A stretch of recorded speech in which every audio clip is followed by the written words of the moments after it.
বেশিরভাগ সময়ে মন্দিরের প্রবেশ পথে আপনারা নিশ্চয়ই লক্ষ্য করেছেন হাতির উপরে সিংহ এই মূর্তিটি। কখনো কি মনে হয়েছে যে এই মূর্তির অর্থ কি?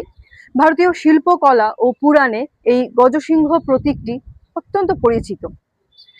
হিন্দু পুরাণ অনুসারে দেবী জগদ্ধাত্রীর বাহন সিংহের তলায় কাটা হাতির মাথা দেখতে পাওয়া যায়।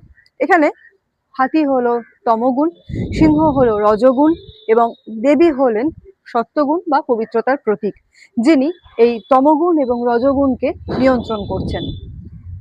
কোণারকের সূর্য মন্দিরে গজসিংহের যে ভাস্কর্য দেখা যায়, সেখানে সিংহকে ধনসম্পদ ও হাতিকে ক্ষমতার প্রতীক হিসেবে ধরা হয় এবং এটা নির্দেশ করা হয় যে যখন এই দুটি জিনিসের মোহ বাড়তে থাকে তখন মানুষ অহংকারী ও অন্ধ হয়ে ওঠে।